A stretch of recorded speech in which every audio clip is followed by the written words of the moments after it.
All right, I think I'm going to get us started. Welcome to everyone to the Margaret Chase Smith Library annual Leeke-Shaw lecture. I'm Chris O'Brien. I'm the new director for those of you who I haven't met yet. Good to see you. Glad to have you here. And we're going to have a very good program today. So a couple of quick things. You're all muted at the moment. If you have questions that pop up, you can type them into the chat. We'll have some time at the end for questions as well.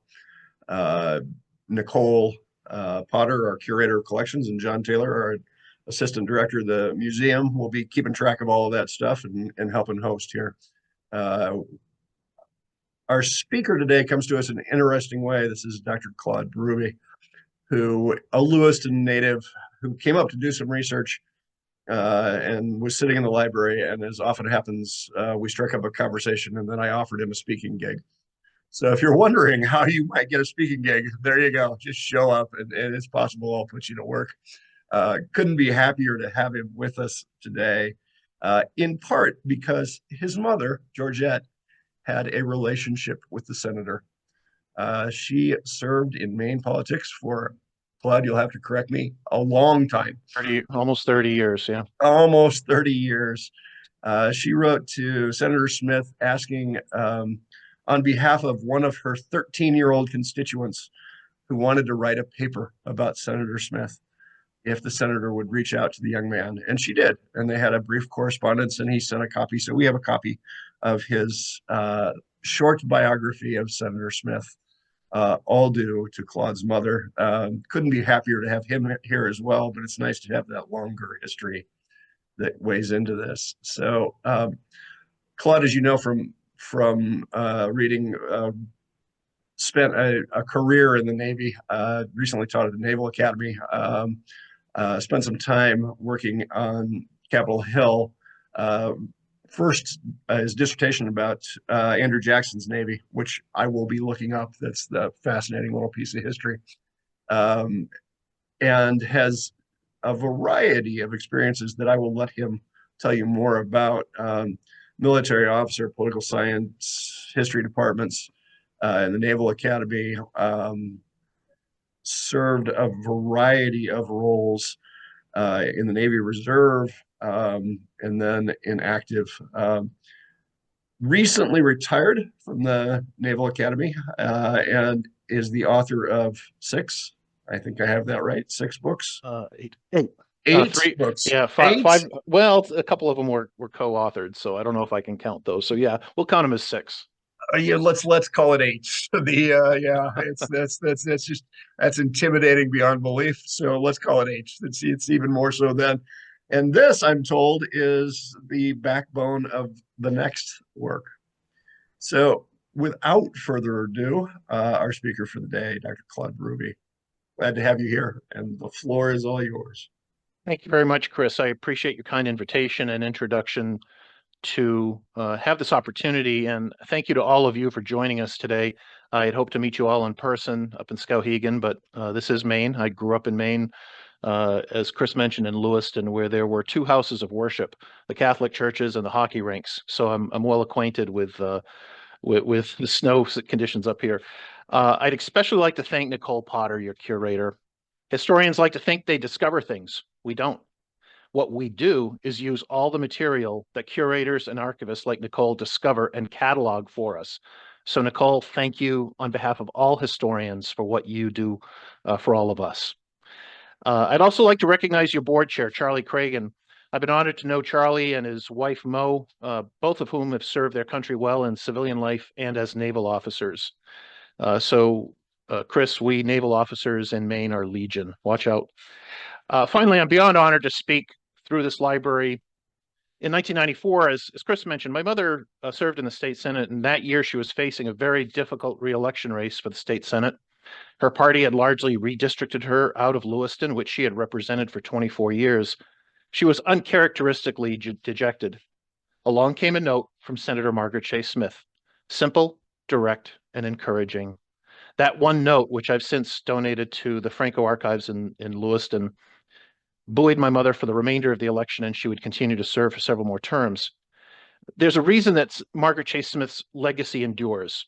She represented the best of what a senator should be: informed, civil, steadfast, rational, and when needed, to take a difficult position that may not be popular.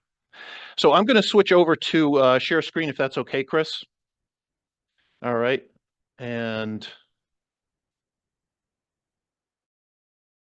so I think you should be seeing that title slide right now.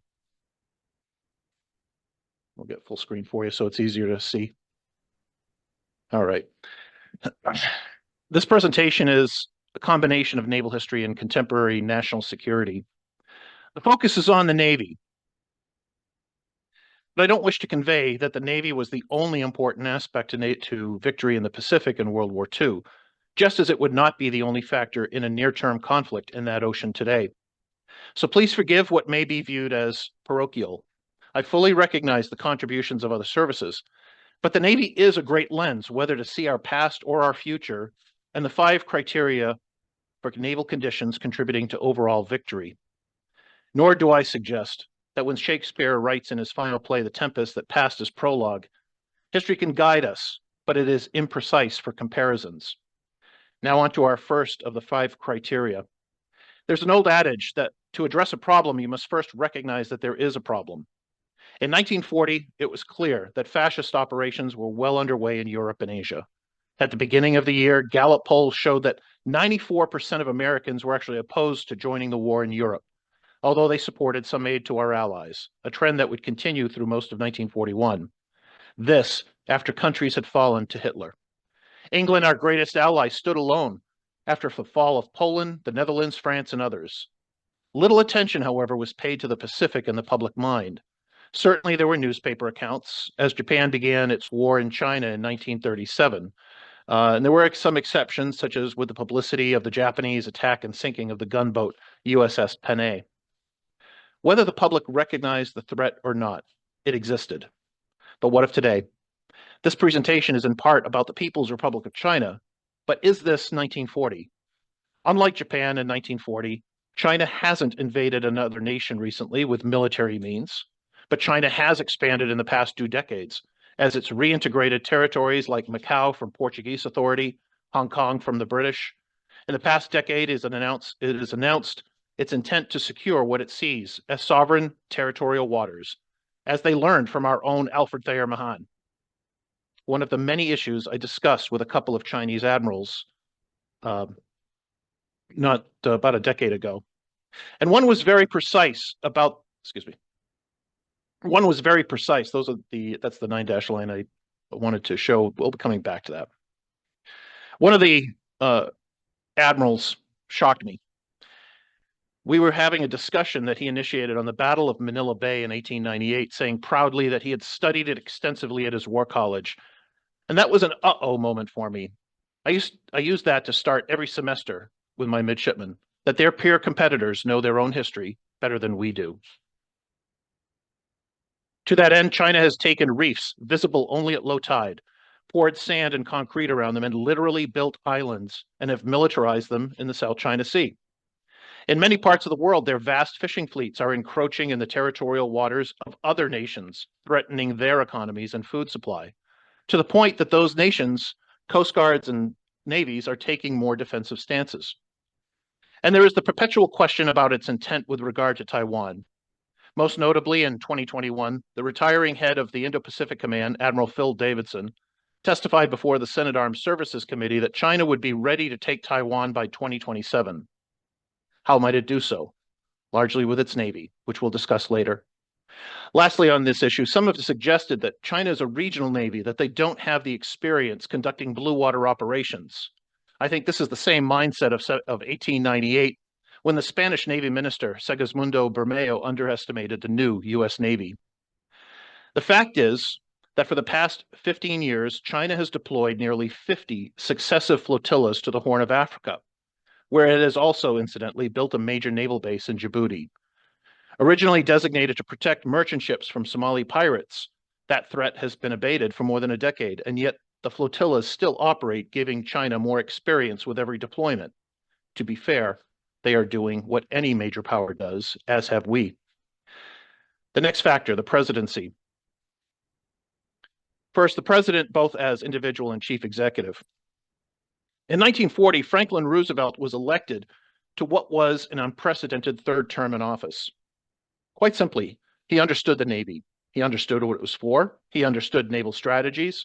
He understood its history, its leaders, its ships. And because he understood it, he was able to engage with the Navy in a meaningful way that has been rare in presidential history, except for a few occasions.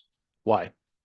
First, Roosevelt had shipping in his blood, at least on the Delano side, which had been in shipping going back to the East Asia trade of the 1800s. But through the Roosevelt side, there was Theodore, perhaps the most significant navalist to serve as president, with the first modern buildup of the Navy and the deployment, of course, of the Great White Fleet.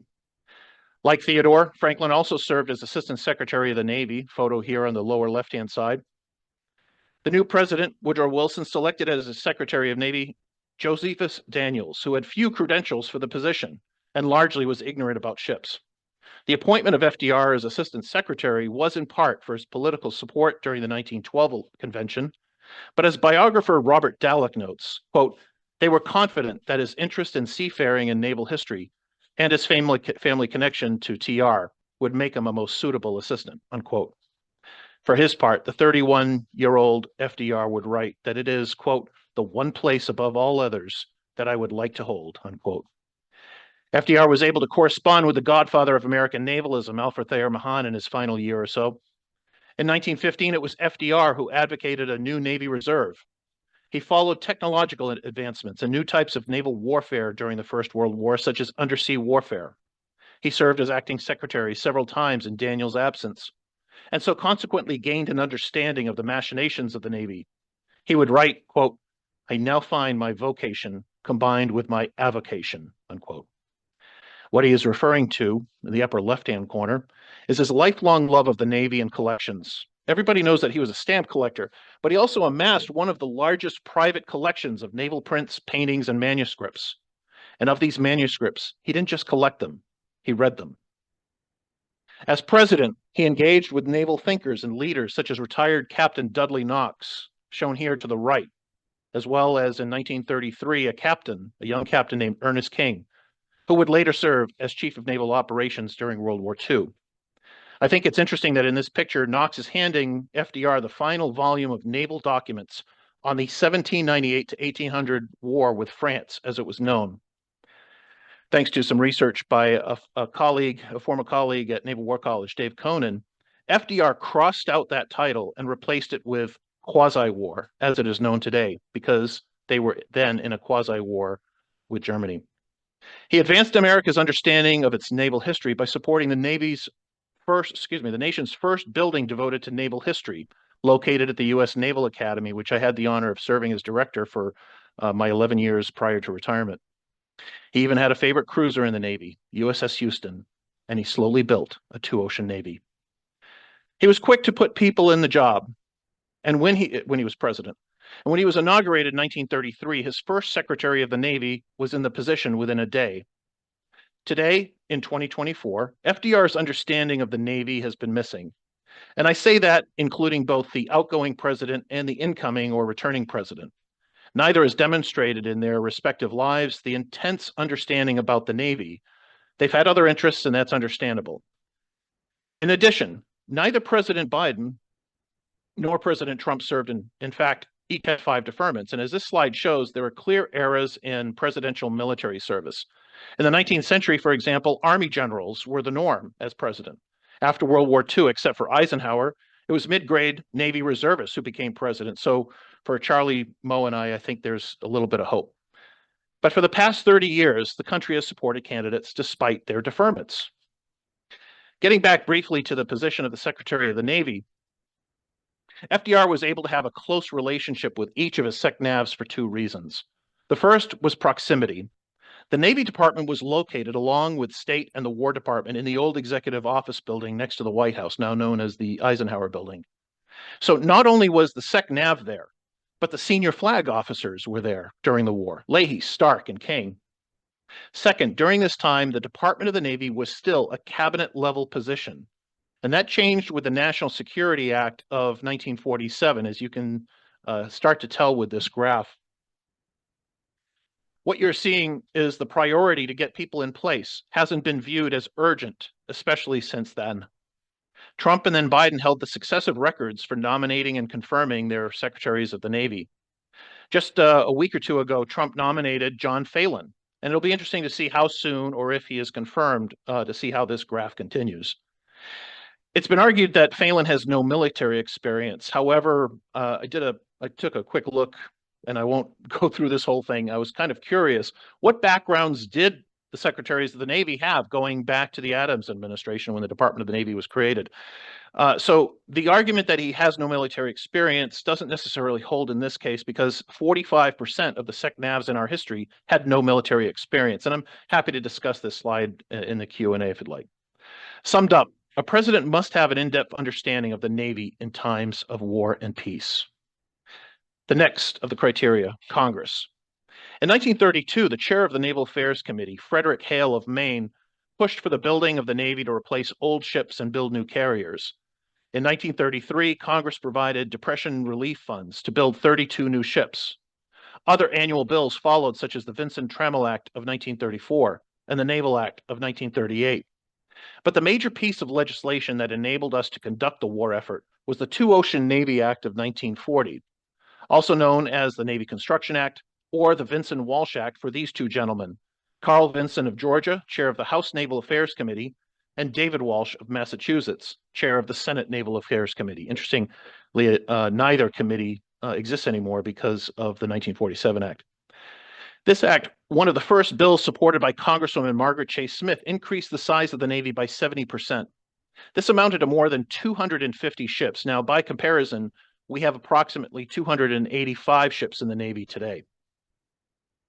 They also understood naval warfare was changing and more carriers rather than battleships were needed. In 1940, Vinson himself said that, quote, "The modern development of aircraft has demonstrated conclusively that the backbone of the Navy today is the aircraft carrier," unquote. This was a bipartisan effort to prepare the nation for the eventuality of war with Japan. Congress had leaders who understood the role of the Navy, and it had new members who understood it. Just 2 months before the bill, Margaret Chase Smith said that, quote, "Those who oppose naval protection fail to perceive that the attack, if any, probably will come by way of the sea. Development of our Navy is necessary self-protection. It is an insurance against involvement in war. It is better to be prepared and avoid war than to have other nations attack us because we are unprepared," unquote. And I would ask to consider comparing that to a statement I heard in 2021 by the then chair of the House Armed Services Committee, who dismissed the capability of China's Navy. Quote, "How capable are their ships? How many ships does China have deployed all around the world at any given moment? That's a very low number from what I understand, and the capability of those ships is not as great either. So we can all freak ourselves out about the trillions of dollars a year apparently we have to spend on a defense budget. I think it would be helpful if we had a realistic understanding of our adversaries and where they're at," unquote. But we were also fortunate at that time to have these two in office. Elaine Luria, a Democrat and career naval officer from Virginia, whom I briefly worked for, and Mike Gallagher, a former Marine, PhD, and Republican from Wisconsin. And many of us pinned our hopes on changes in the Navy because of these two and their experience and vision. Unfortunately, Lane was defeated in 2022 and Mike resigned from Congress earlier this year. Now, that's not to say there aren't things happening in Congress. There is a congressional shipbuilding caucus of about 100 members. But personally, I think one of the bright lights is, of course, Senator Susan Collins, who now serves as chair of appropriations. I think she's only the third or fourth person from Maine to serve as chair of appropriations. Her knowledge of Maine as a shipbuilding state and her previous years on armed services bode well. Having served as her military fellow 20 years ago, I can attest to her deep knowledge of the Department of Defense. I was really both shocked and impressed as I was going through a lot of the materials as she and I discussed, and it was just amazing. We need that. But to make changes, a critical mass of supporters from the legislative branch is required. Absent that, a Navy will not be built or built better. One of the constitutional obligations of Congress under Article 1, Section 8 is to provide and maintain a Navy. Throughout our history, we have debated how much to provide and in what way. Congress controls the purse, but it now has a challenge, as we'll see in this slide. This is the red you see is 1940 mandatory spending. We now call it entitlements. Primarily then it was just Social Security, and it accounted for only 5% of the federal budget, giving Congress broad discretion over 82% of the budget. Today, mandatory spending accounts for 60% of the budget. So let's break that down a bit. Of that discretionary portion of the budget, defense accounts for about 16% of the overall budget today and about half of the discretionary portion. So at the budget's current growth rate to pay interest on the national debt and mandatory or entitlement programs, you could eliminate the Defense Department entirely, and in a few years, it wouldn't make a difference to our debt. The fourth of the criteria is naval leadership. Historically, it's difficult to imagine a better cadre of flag officers than 1940, with those I mentioned in DC at headquarters, along with fleet commanders like Nimitz, Halsey, Spruance, Mitcher, Alan Goodrich Kirk, and others. All of them had experience during World War I. Now, although there were no major U.S. Naval battles during World War II, the Navy and Merchant Marine delivered 1 million soldiers to Europe without the loss of a single casualty. During the interwar years, those commanders and captains and young rear admirals spent time at the Naval War College conducting war games. The intent of those games was not to win, but to teach those naval leaders about resource management, options, decision-making, availability of resources, and consequences. Armed with that knowledge, they were able to conduct the largest naval campaign in history. It's also a reason I started a wargaming initiative at the U.S. Naval Academy 4 years ago to get these young midshipmen thinking before they reach the fleet, and I'm glad to see that it's been expanded throughout the brigade. Those World War II officers had experiences based on the fleet problems, the exercises largely in the Pacific during the 1930s, on how to use aircraft carriers and how to defend against attacks. Now, while Pearl Harbor may have been sort of predictable, and there are a lot of intelligence failures there we could discuss for an entire day. It was a disaster, but the U.S. Navy was able to soon mount victory after victory in the Pacific. One of the challenges for the Navy arose in 1947 with the creation of the Department of Defense, and a second in 1986 with the Goldwater-Nichols Act, which put jointness ahead of autonomy for the services. One of the reasons we have one admiral for nearly every ship in the fleet is because some are in joint billets, other in shore commands, and others as deputies. This is also tied to the post-9/11 period of, two long land wars, which diverted national resources from the Navy to prepare for its maritime security role. At one point, CENTCOM, Central Command in the Middle East, had more sailors ashore than at sea. Officers were pulled off ships to support land-based operations. We had hundreds of millions in overall investment in a submarine lost in a fire in Portsmouth, hundreds more millions to repair the destroyers damaged in collisions. We simply don't have the ships to spare due to accidents, intentional or otherwise. The next challenge of the past 2 decades was in ship acquisitions. New classes of ships are taking far longer to get to the fleet. In the case of the Ford-class carrier, and I like to use this top line as a baseline, the time from the U.S. entering World War II, technically it was December 8th when we declared war, to victory in the Pacific. And that's 1,375 days. Congresswoman Luria would say of the Ford-class carrier program that she graduated from the academy before its program office was established, or after it was established, and she had a 20-year career before the ship finally deployed.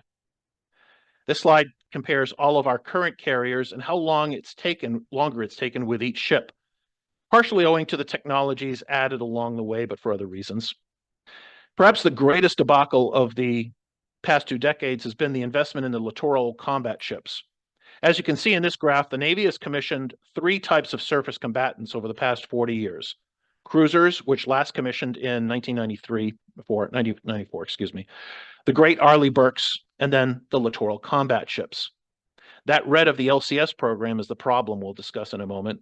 Suffice to say that specifically the Freedom variant was less than optimal.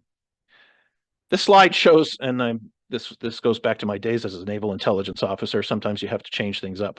This slide shows several of the first ships commissioned and how quickly they were decommissioned. Our ships are supposed to have a life expectancy of about 30 to 40 years. LCS, not so much.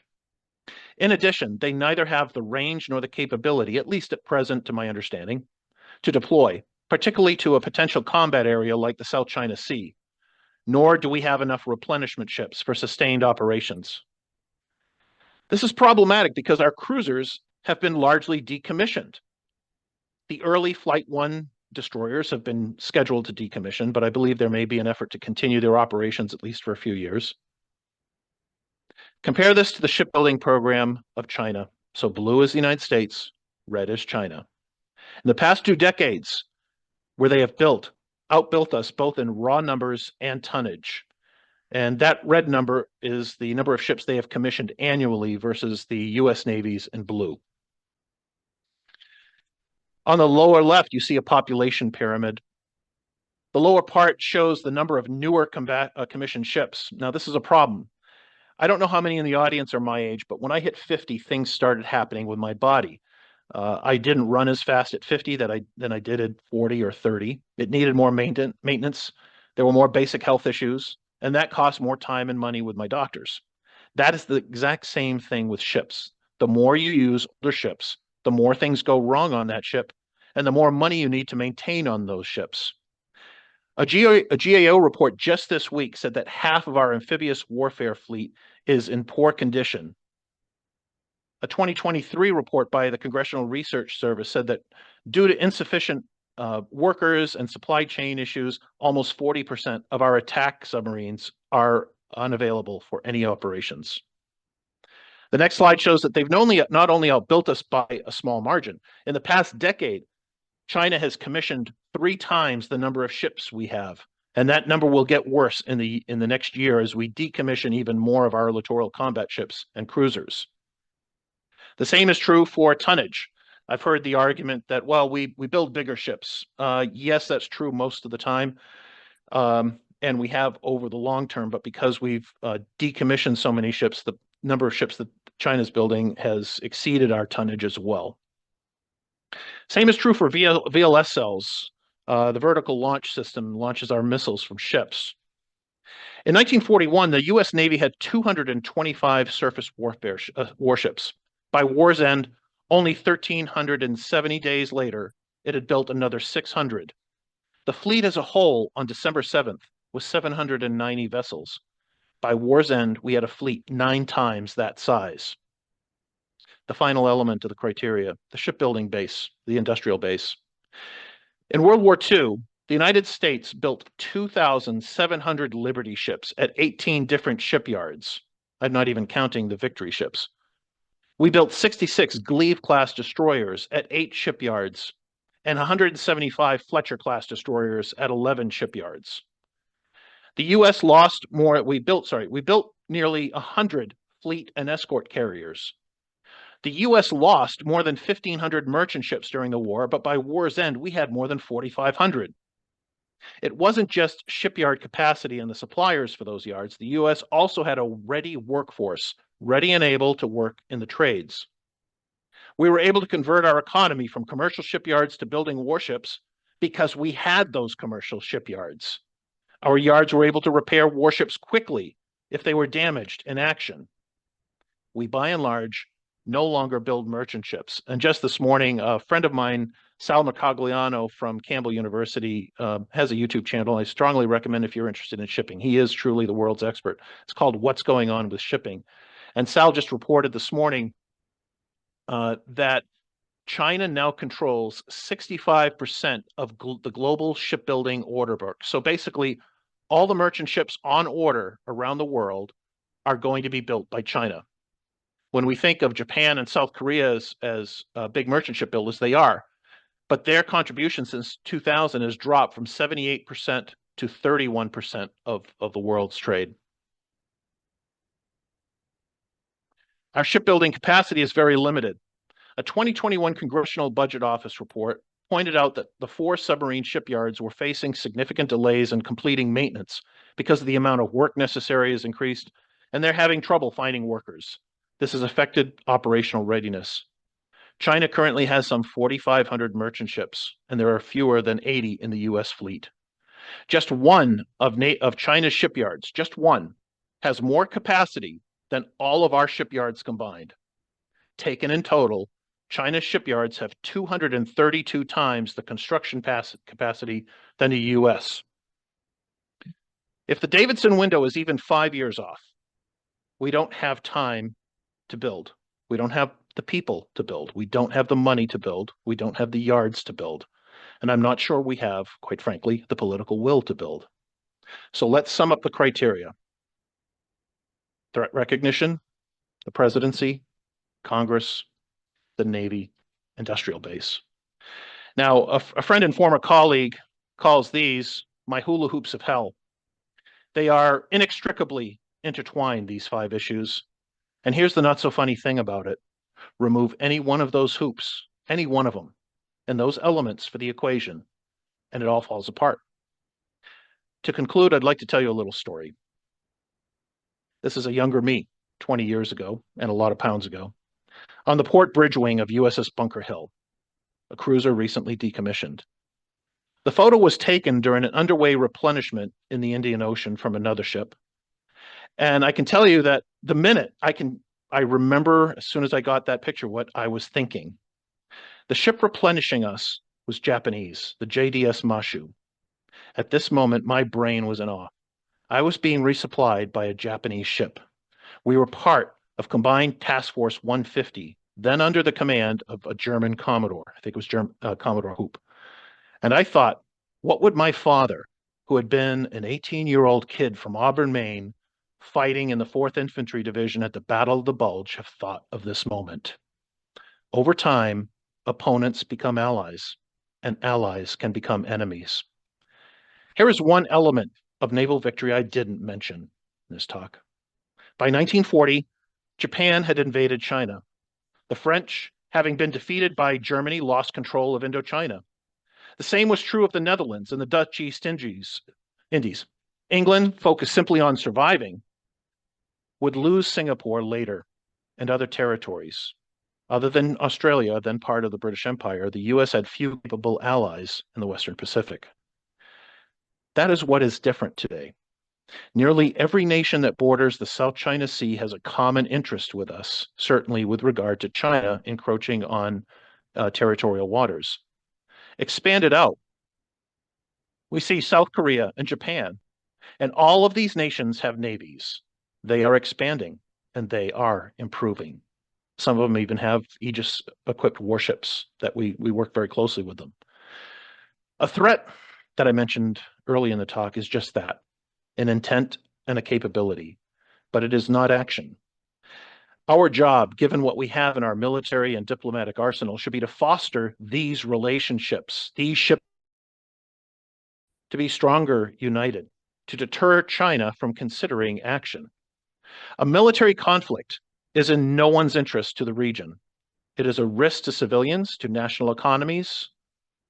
Those issues, however, have never deterred powers in the past, admittedly even ours, when we went, in John Quincy Adams' words, quote, in search of monsters to destroy, unquote.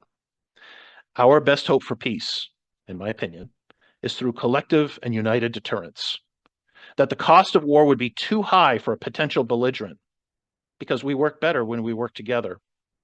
We can do our part by improving our Navy and continuing to build relationships with like-minded nations who also wish peace, freedom, stability, security, and economic prosperity. These are very different countries, all with their interests. Is there hope? Yes. I saw it every spring, especially for the past 10 years, when I taught a very special naval history class to a very special group of midshipmen at the U.S. Naval Academy. This was my last class teaching this past year. Now, we have agreements with many countries where they bring their midshipmen in for 4 years, some just for a semester, but these were the 4-year midshipmen. Every day, I had the honor to be in the same classroom as these young men and women, Muslim and Christian, Eastern European and East Asian, Southwest Asian and South American, African. I taught them naval history, but they taught me far more than they realized at a very fundamental level. When they entered the class each day, they were fist bumping and hugging, joking around and helping each other. When they played war games, they worked together. they were perhaps the most inspirational part of my day. No, they were not the perhaps. It's definitely because someday these young men and women will be the leaders of their navies and nations. And I hope to God that the goodwill that they had in class will continue. And if that happens, ladies and gentlemen, we will all be the better for it. Thank you very much. And I look forward to your questions. You did a good job, buddy. Thank you, Claude. That's fantastic. Are there questions out there? I'm going to turn over the operational side of this to John and Nicole, but if there are questions, we certainly welcome. I have a question in the chat from David Richards. What's the future of naval fleets in the age of drones? I'm thinking of what has happened to the Russian Black Sea Fleet during the Ukraine war. Now, when I said I would, I was happy to take questions. I didn't say I was happy to take tough questions. Now, David, thanks for your question. You're right. We are learning a lot about what the Ukrainians could do with no Navy but drones and some small boats that had been modified. Now, the conversion of boats to sort of drone boats isn't new. The OSS, the Office of Strategic Services, did this during World War II. If you look up Operation Java Man, you'll see that we tried to control boats, unmanned boats with explosives from either a B-24 or B-25, I think it was B-24 Liberator, not the B-25 Mitchell.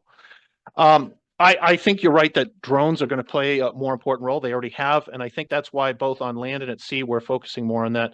We've been developing drones for many years now, but as have the Chinese. And again, I would say, who builds more and better drones at this point? If you watch the last Olympics, and I think it was in Beijing, and the opening and closing ceremonies where they used drones and how they used them was pretty amazing.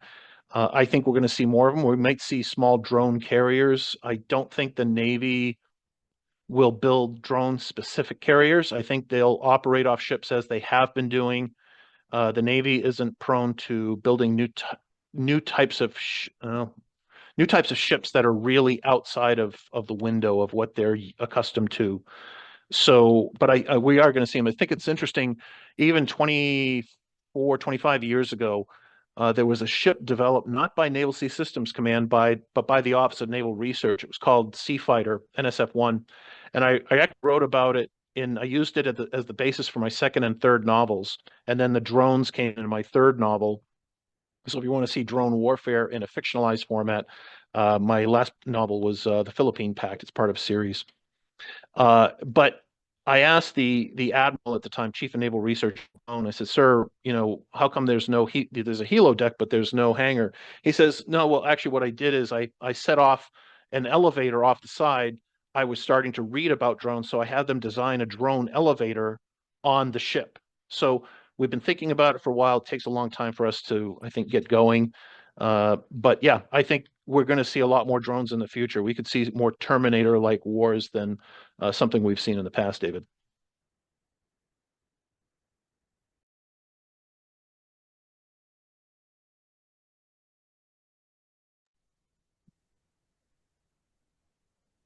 If nobody else will jump in, I have a question for you. Mm-hmm. And it's a question about optimism.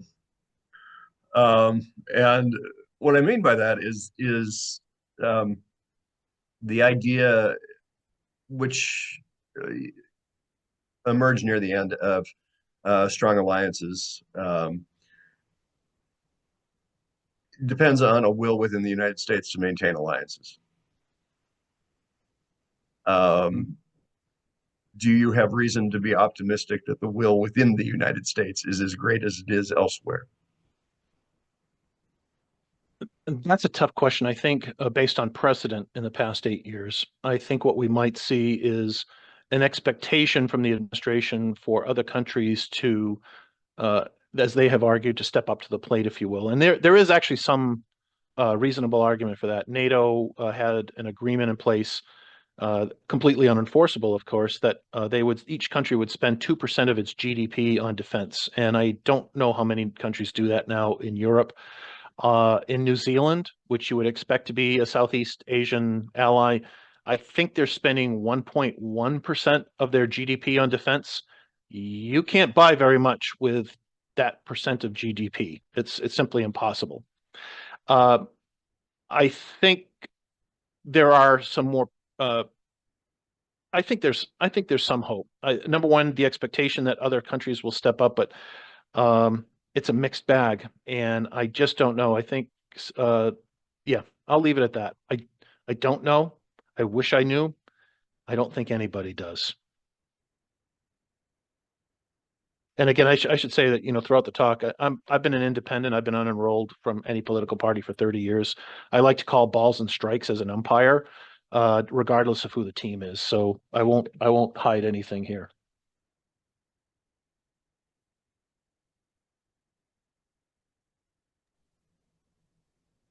Other questions, folks?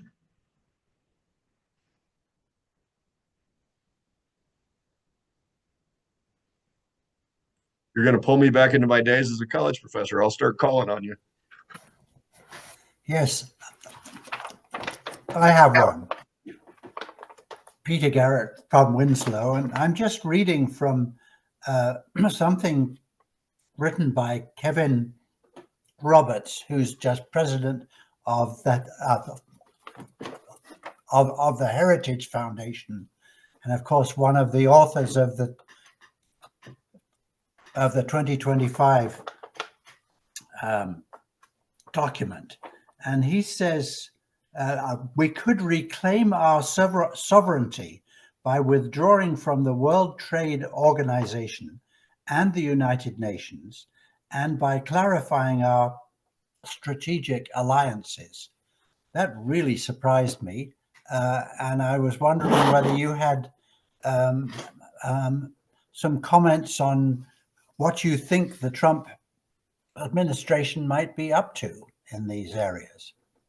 Well, number one, to be honest with you, I haven't read Project 2025. I know that a lot of think tanks, and I've been part of two think tanks, both Heritage back in 2010 when I was a maritime security fellow for a summer, and Brookings. So I got to see both sides, but there are a lot of think tanks writing a lot of things.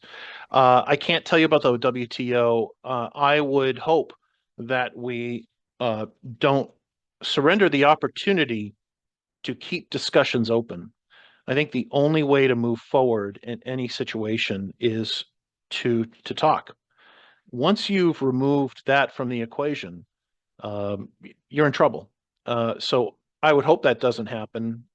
We could probably concentrate more on strategic alliances, but then you've got to define what are strategic alliances. I would argue that with regard to the Pacific, as I've been discussing, a lot of the island nations in the Pacific are strategic.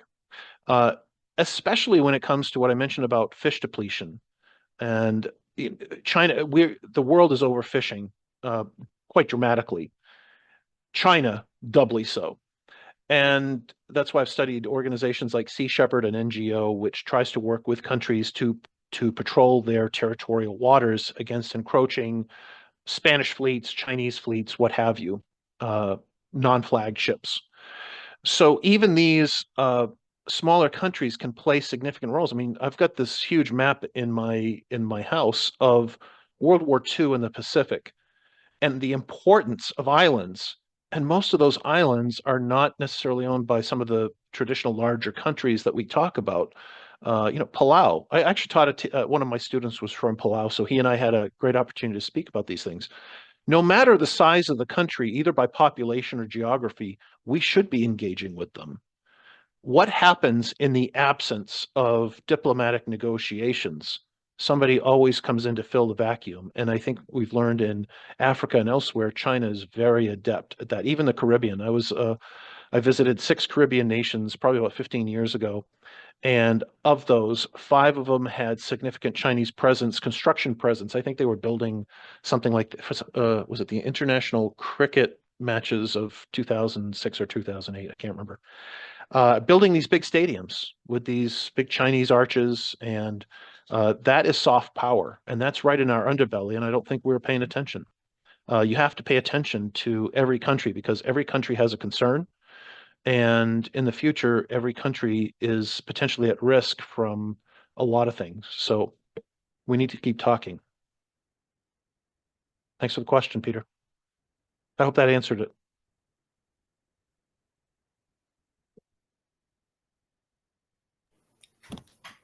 It's not easy to answer a question like that.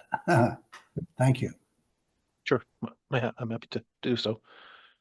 But I had a question. Is the U.S. generally had a superior submarine fleet over China and other things, which has always been one of our pluses in the South Pacific Sea. Is that still the case, or is China catching up to us in that area? I took a look at the numbers last year, Doug, and they have caught up in their shipbuilding. And I'm sorry I don't have that graphic up right now, but I'd be happy to provide it. They've caught up with shipbuilding. They don't have to build as many nuclear subs as we do. Keep in mind, if we have to fight in the South China Sea or around Taiwan, we're playing an away game, which means we have to build far more expensive nuclear submarines. They are building better diesel submarines that can operate locally. They don't need the range that we do. So again, that's why I keep turning sometimes to 1898, excuse me, as a great case study of fighting an away game and not having the resources you may need. I think at this point they've outbuilt us on tonnage, but my memory may be failing me here, Doug, in the past 10 years. Let's see. And the other fact is the report I mentioned earlier that said that 40%, at least last year, of our attack submarines are unavailable for operations. So we have focused on other things, I think, in education in the past couple of decades at the risk of our trades. I mean, Maine, grew up in Maine. I grew up and, neighbors, fathers, brothers were all working at BIW or in some of the, pipe fitters, whatever, working around the state in both the shipbuilding and just commercially. And I think we've lost a lot of that. That's why there's some loss in the next few years, especially of thousands of people in the shipbuilding industry in Maine and close by. I spoke to a friend who's a president of another shipbuilding company out west, and he said they're facing the same thing. There aren't enough workers, and so that's having a dramatic effect. Now you have a country of what, 1.4, 1.5 billion people. You can find the workers. Will they be as high quality? Well, the question of quality and quantity always comes up. My students used to ask that of me when we would discuss China and the United States. And I explained it like this. I used to work with a West Point grad. I think he was West Point 41 or 42. This was 30 years ago. And he was a second lieutenant or first lieutenant, shot down on his 13th mission over Mersburg in World War II, shot down by an Me-262, the first jet fighter used in military operations. The Germans had the best tanks, the best submarines, the best submarine technology. They were developing electric boats for their submarines. They had anechoic or rubberized coating to diminish the noise. The Me-262s, the V1 and V2 rockets, okay. How did quality work out for the Germans? So even this argument that China's fleets are not as good as ours, if that is maintained, I don't buy the argument. Think about it this way. China now has, I think there are over 375 ships, and I apologize if that's incorrect. We're at about 285. But a lot of those ships are in yards right now. And secondly, if we were to fight, if something came up today in the South China Sea, I asked my students, what percentage of the Chinese fleet would be ready to sail on a moment's notice, or say within 30 days and be at the battle scene? Now imagine us trying to get ships out there, 100, maybe 150 if we're lucky. I don't know. Maybe that's a question for somebody on Capitol to ask one of the nominees. I don't know. So I think that's my perspective on it. Thank you. And by the way, I also hate the fact that we lose so many people after one or two deployments. I think 50% of my students have left after their initial service requirement of about 5 to 7 years, depending if they're surface warfare submarine or aviation has, I think, a 7 or 8 year requirement. So we've lost a lot of good people. We've got to look at that as well. I think if we're going to do some sort of reform, we need education reform in the Navy. Thanks for the question. Claude, my name is Peter Beckerman. I'm talking to you from Sydney, Maine. I would like you to go back to that problematic graph that you mentioned. I don't recall the heading of the graph, but could you talk about that again? And, in my view, Peter, all of them were problematic, but I'm going to put up a slide here. Let's see if this is the one you were talking about. Was this comparing the U.S. to Chinese shipbuilding? Yes. All right. And I'm not sure if I can. Am I still able to share? Yeah. Oh, here we go. Okay. Is this the slide you were talking about, Peter? No, it was a lot of, it was a gray graph with a lot of filled in areas. Is this one? No. That one? No, Let's see. Okay. go back a little more. Go back a little more. Yeah. No, I think most of the graphs were here. Yeah. This It was, carriers, surface combatants commissioned. These are ours, not the Chinese. Right. No, go forward a little more. It was was almost completely filled in with gray. Um, you'd mentioned it.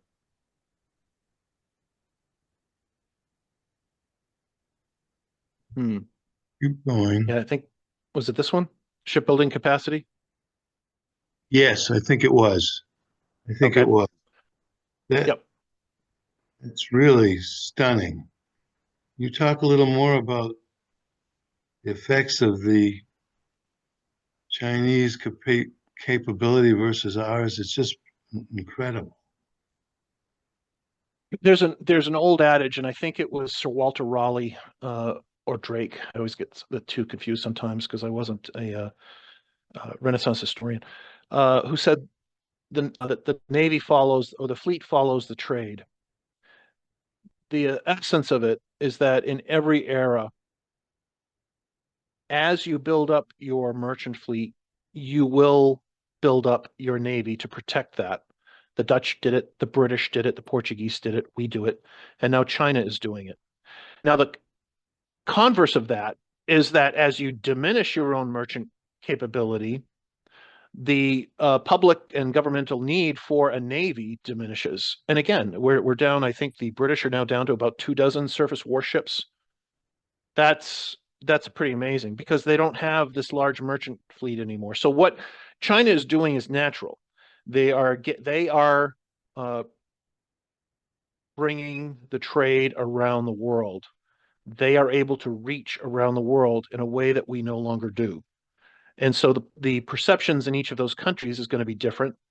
The governing policies between the countries are going to be different. That's why this is problematic. Their capability and their expertise. And one of the things that allowed us victory during World War II and partially World War I was our industrial base capability. We were able to push out, I think the record was 3 days for one Liberty ship, if I recall.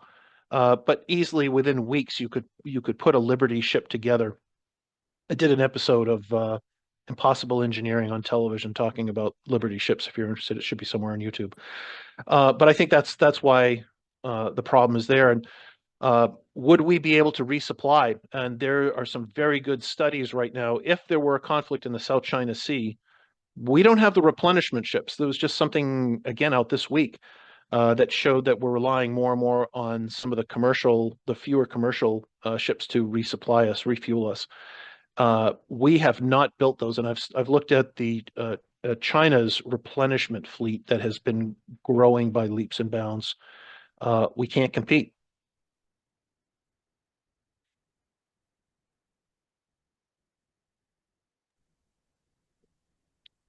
We have time for a couple more questions.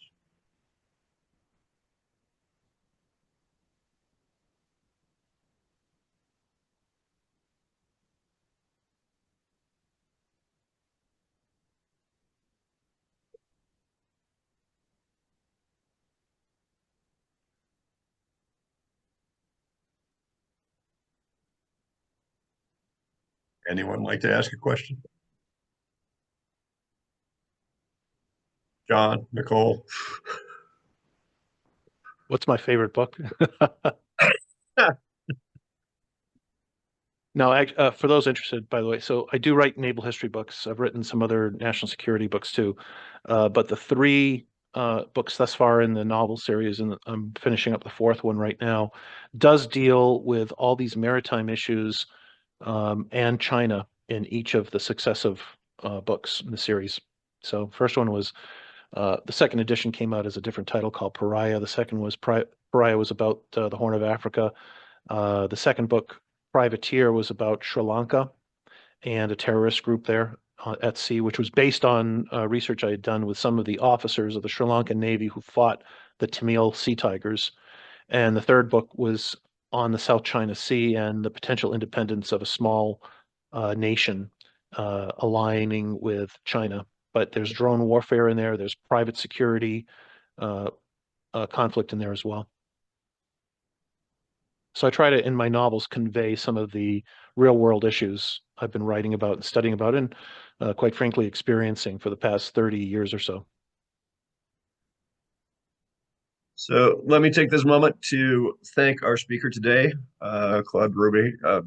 Fascinating, terrifying in all sorts of ways, I've got to tell you. So yeah, thanks for that. I don't sleep well in the best of times, and so this won't help.